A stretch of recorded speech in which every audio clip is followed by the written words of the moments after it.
You know that you could get a 23% edge over other leaders when you just follow the advice I gave Stacy. I'm Kelly Hearn, and I will introduce Stacy in a second. But you are on the channel for Transitional Leadership, where I help individuals and businesses implement leadership and career skill development to foster an even greater impact. And one person that I've been able to do that with recently is Stacy. Stacy is a rising star in her organization. She has numerous wins under her belt for projects, for team members that she's trained, for different things that she's been a subject matter expert on, and for overall engagement of herself and other people on teams that she's worked with. Now, she has had her fair share of run ins with ineffective leaders over the years. She actually has been shut out of leadership roles in the past because of the upline that she's associated with. And that's frustrating. That's hard to imagine, but unfortunately, it does happen. Now, she recently got the opportunity to take her shot at her own leadership role, and she has a really good chance of getting it. She was over the moon excited. She had this beautiful vision of what it would look like when she got into a leadership position. You can dig into everything that she imagined it to look like in the blog. I will have the link in the show notes, so hop over there to read more about that. But the problem was her glasses were a little bit rosy, all right? Now, I was all in. Honestly, I can be an excellent cheerleader. But when I'm working with a client like this, it isn't necessarily always in their best interest that I act as the cheerleader. So I wanted things to be realistic for her. I wanted her to be prepared as she stepped into this leadership role. So I asked her a few questions. I asked her questions like, how would you make your vision happen? How would you handle surprises that are going to come up along the way? How would you handle the challenges or the roadblocks that you'll see? What about the monotony? Because, like it or not, on a day to day basis, there can be a lot of monotonous moments in leadership. And, Stacey, what would you do differently in all of those situations so that you aren't reenacting those terrible bosses from the past? Now, if you're dreaming about that new role, if you're thinking of that bigger impact that you could make where you will get to do things differently from maybe that trash manager that you had in the past, can you answer those questions? Do you know how you would handle surprises or how you would make your vision actually come to fruition?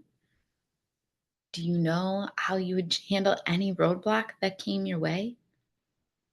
Do you know what you would do differently from them? One thing that really surprised Stacy is that it's more than just wanting to do what's best. It's more than just wanting what's best for your team, for the organization, or for yourself. Because believe it or not, even those managers that you didn't get along with, or that didn't seem particularly good at their jobs, or maybe they even seemed toxic, they are doing their best too. Now, Stacey wanted to do things right. And she was so focused on visualizing that end result that she was missing the middle. She was missing that middle of the day to day, the process, what you would do differently. Don't get me wrong, visualizing the end result, that is useful, okay? It's just not as useful as visualizing doing the right actions. So, the University of Chicago actually did a study on this, and they found that visualizing the steps, visualizing the how, was up to 23% more effective than visualizing the end result. And that's totally different from what we hear, right? When you think about manifesting, when you think about the secret, when you think about everything that people have been telling you for years on how to actually get to that goal at the end, it's always about visualizing who you'll be, what you'll do, what it'll be like in that end result. But what the study found was that Visualizing how you'll handle each small step on the way there was even more effective than that. So, how do you do that? What do you do so that you're ready to take that next step? How do you start practicing it now? Well, that's what Stacy wanted to know. So I'm going to assume that that's probably something that you want to know as well. And so I have three things that I want to share with you. One is that effective communication is not going to be enough. Effective communication used to be a non negotiable. And I guess to get in the game, to sit on the sidelines, it probably still is. Listening quietly, not interrupting, speaking concisely, getting your point across clearly. Those are all important things, but that's the bare minimum. That isn't going to give you the edge. What you need is exceptional communication. It's not just listening, it's listening to understand the true motives, the true values, the true goals that that person who's talking has, not just the words that are coming out of their mouth. It's communicating concisely, sharing your message clearly, yes, but doing it in a way that aligns with their goals and their values in the first place. If you want to be 23% better, start visualizing yourself doing that, asking those questions, getting that deeper understanding. Next, I need you to understand that you are already influencing people. I still get questions, concerns, arguments, honestly, from people saying that they have no influence. And that is, frankly, just not true. You are influencing people today and yesterday and the week before. You maybe just weren't influencing them in the direction that you wanted them to go. So you need to start influencing for people to follow you. And that starts with recognizing that it's happening and then taking that next step in really understanding your own leadership. Now, there are a lot of great ways to do that, but one really quick, free, simple way to do it is to understand your dominant leadership attribute. And you can click the link to go and take a quiz that will tell you just that. Again, go down to the show notes, click that link, and you can learn about yourself.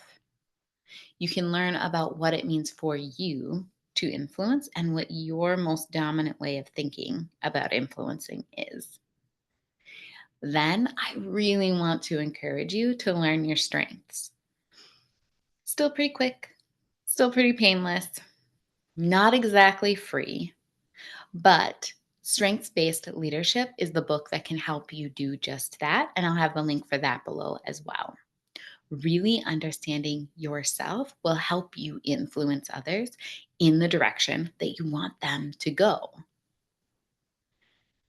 And now I just want you to imagine how different the work world would be if literally every single manager did that.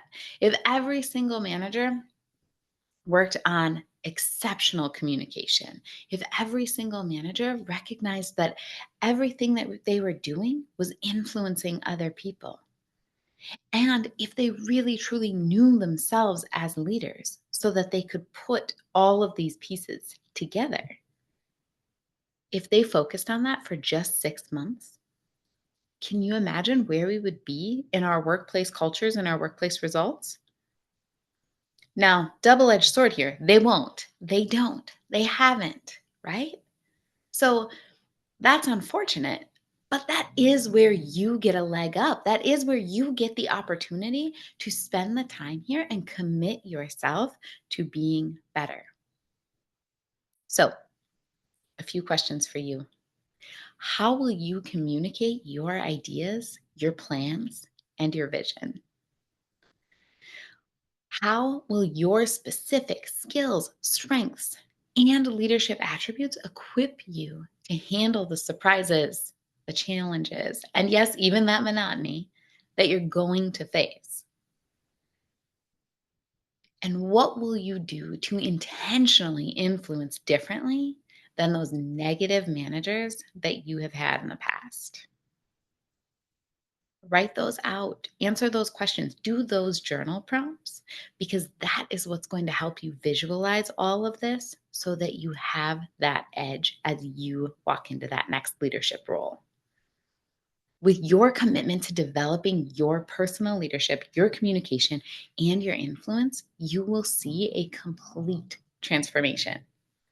Honestly, I saw it with Stacy and I can see it with you too. Just walking into that interview, securing secure in yourself and who you are as the leader and what you bring to the table. As you shake their hand, you are just smiling ear to ear, looking at that hiring manager because you know with certainty that you have a dozen or more examples to share of times that you influenced people and change and impacted results. And you're just so glad that you put in the work and you're just as excited to make the same impact on an even bigger scale. That is the picture that you want to see, isn't it? All right. I hope that this video focused on visualization and the meat of what it takes to visualize your way to success was beneficial for you.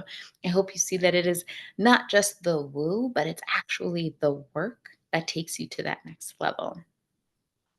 If you learned from this video and if you think that it would be beneficial for others, please like it, share it, send it to anyone that you know that needs that same message. And I will see you next week for a similar encouraging way to help lead with an even greater impact.